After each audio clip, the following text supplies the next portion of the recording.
Good morning. This is the Aggieland Backyard Church. My name is Marcus Roberts. I am on the back porch and it's time to read the Word. Today we're going to conclude the book of Jeremiah with Jeremiah 52.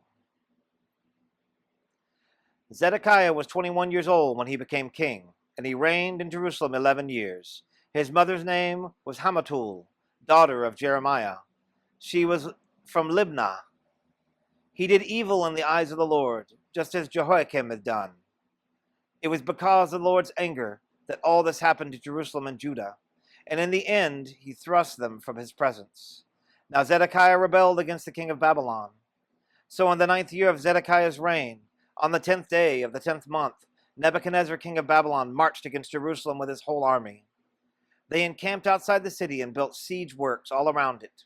The city was kept under siege until the 11th year of King Zedekiah. By the ninth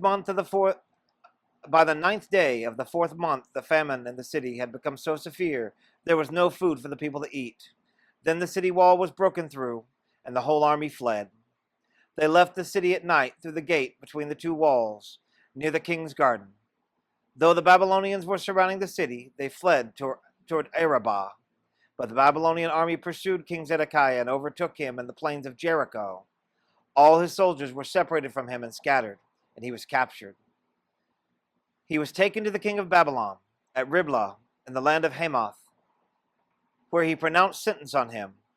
There at Riblah, the king of Babylon killed the sons of Zedekiah before his eyes. He also killed all the officials of Judah. Then he put out Zedekiah's eyes, bound him with bronze shackles, took him to Babylon, where he put him in prison till the day of his death. On the 10th day of the 5th month, in the 19th year of Nebuchadnezzar king of Babylon, Nebuzaradan, commander of the imperial guard who served the king of Babylon, came to Jerusalem. He set fire to the temple of the Lord, the royal palace, and all the houses of Jerusalem. Every important building he burned down.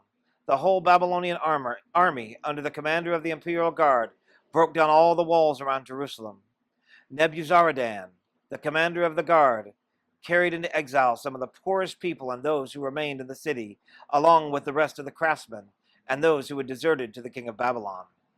But Nebuzaradan left behind the rest of the poorest people in the land to work the vineyards and fields.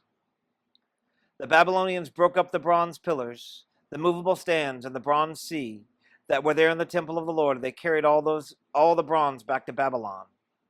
They also took away the pots, shovels, wick trimmers, sprinkling bowls, dishes, and all the bronze articles used in temple service. The commander of the imperial guard took away the basins, censers, sprinkling bowls, pots, lampstands, dishes, and bowls used for drink offerings, all that were made of pure gold and silver. The bronze from the 2 pillars, the sea, and the 12 bronze bowls under it, and the movable stands which King Solomon had made for the temple of the Lord, was more than could be weighed. Each pillar was 18 cubits high and 12 cubits in circumference. Each was 4 fingers thick and hollow.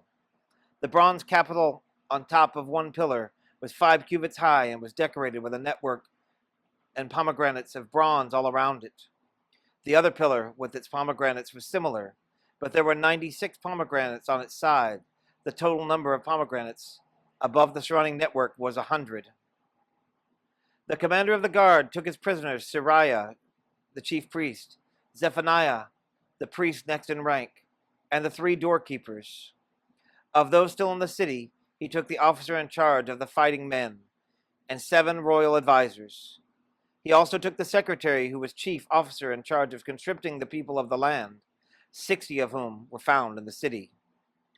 Nebuzaradan and the commander took them all and brought them to the king of Babylon at Riblah.